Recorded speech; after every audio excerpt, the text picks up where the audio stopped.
Hi everyone. So today in this video, we will discuss about leverage. Now, before we come to leverage, let's first understand what do we mean by lever. In gardens, there are seesaws, right? Now in seesaws, what happens is there are two sides which are swinging and there is a rod that is fixed. Rod doesn't move. So this rod is basically the lever in the seesaw. Now, what is the role that is played by this lever? Now, if the height of the rod is too big, what happens is, there is a risk of falling and getting injured from the seesaw.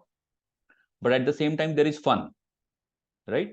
So if a person prefers having fun, then he should be prepared to face the risk also.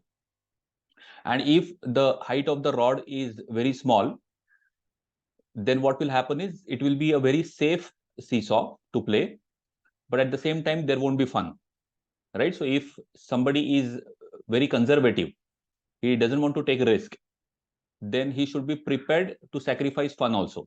That's the benefit, right? So he should be prepared to sacrifice the benefit. So you can't have less risk and high reward. If you want to have high reward, be prepared to take high risk. That is exactly what is the role of lever.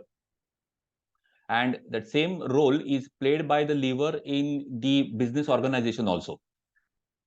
So if that rod is a lever, then anything that remains fixed in financials, that is a lever. And there are fixed costs in any organization. So the fixed costs basically act like a lever. Now, what is the extent of this fixed element? What is the extent of this fixed cost? That is called leverage. So leverage is basically the extent of the fixed cost.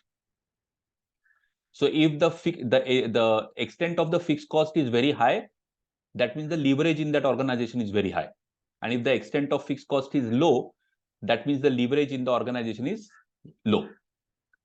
Now, calculating leverage is one part, but then how to make use of that leverage, that is another part, and that is more important because calculation can be done, by the computer also, right? But how do you make use of that leverage in your financial analysis or in your financial forecasting?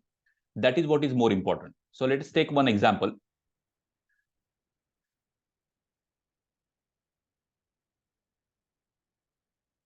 So these are, let's say, the current year financials. You have a sales of rupees 3,000, variable operating costs, which will include all your material consumption, wages paid to the workers, and other direct expenses. So that's say 1,700. So sales minus variable operating costs will give you the contribution. Then from there, you will deduct your operating fixed costs like rent, depreciation, salaries of the support staff, etc., etc. So let's say that's 400. So 1,300 minus 400, that's your operating profit, which is EBIT. And from EBIT, you will deduct your finance fixed cost, which is your interest on loans and borrowings. So that's, let's say, 200 rupees. So 900 minus 200, that's your profit before tax. Now in this, there are two leverages. One is called operating leverage, and the other one is called financial leverage.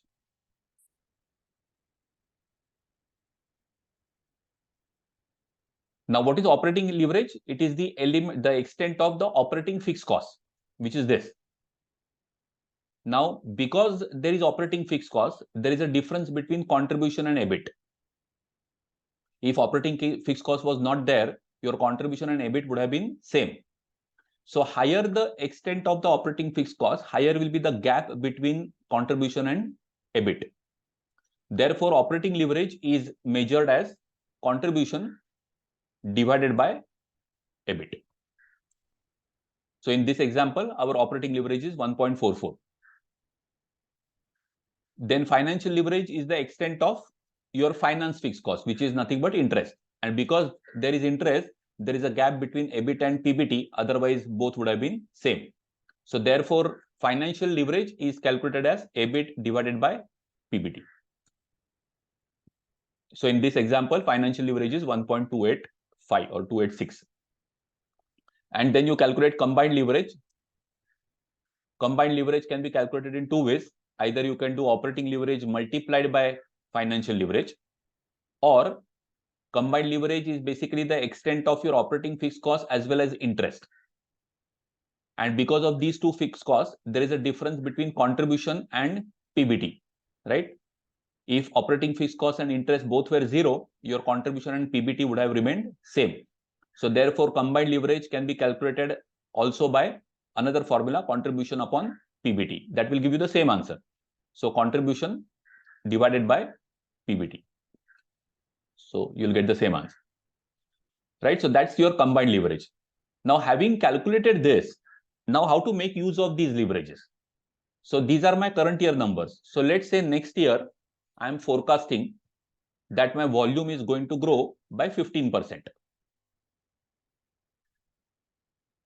That's my forecast. Now, if assuming that the selling price is not changing, if my volume is going to grow by 15%, obviously my contribution also will grow by 15%, right? Because variable costs also will grow by the same percentage, right? So sales will grow by 15%. Your variable cost also will grow by 15% because that grows in proportion to the volume. So my contribution will be this minus this, sales minus variable cost. My operating fixed cost will remain constant because that's a fixed cost. So my EBIT will become this minus your fixed cost. My interest will remain constant. Again, that is a fixed cost. So this minus interest, that gives me PBT, right? So based on the forecast of 15%, I drew this entire P&L, correct? But I need not prepare the entire P&L if I know what are my leverages. So I can quickly calculate the overall profitability if I simply estimate what is the percentage growth in the volume that I am likely to have. Now you will notice here that, as I said, contribution has increased by 15%. So this minus this as a percentage of 1,300. So that's the percentage increase in my contribution. Let's see by how much percentage my EBIT has increased. So this minus this divided by 900. So my EBIT has increased by 21.67%. And similarly, my PBT has increased by 27.86%. Now understand, where these percentages are coming from or how these can be cross-tallied with the help of leverages. Now, when I'm saying my operating leverage is 1.44, basically what it means is that for every 1% increase in my contribution, my EBIT will increase by 1.44%. Now, if my contribution is increasing by 15%, therefore 15% into 1.44, by that much percentage, my EBIT will increase. See here, 21.67%. And since my combined leverage is 1.85, what it means is, if there is 1% increase in my contribution, there will be 1.85 or 1.86% increase in my PBT. Now, since my contribution is increasing by 15%, so 15% into 1.857, by that much percentage, my PBT will increase 27.86%. Correct? So if I simply know the growth in the volume, 15% into 1.85, I know my profit before tax will increase by 27.86%. I did not draw the entire profitability statement. Because in real world, there are so many variable costs, so many fixed costs. Sometimes there are semi-variable costs. So every time if you keep drawing the entire P&L, that is time consuming. So therefore, if you know the current leverages, with the help of those leverages, you can quickly forecast the profitability by forecasting the volume change. That is what is the impact of leverage in the organization. That's what is the use of leverage in the organization. So you can use these leverages to forecast your financial performance. Same thing goes with the drop in the volume also. So if my volume goes down by 15%, my EBIT will go down by 21.67% and my PBT will go down by 27.86%. Now my financial leverage was 1.28. right? So my financial leverage is 1.28, which is nothing but, the extent of interest. So what does it mean? For every 1% increase in my EBIT, for every 1% increase in my EBIT, my PBT will increase by 1.28%.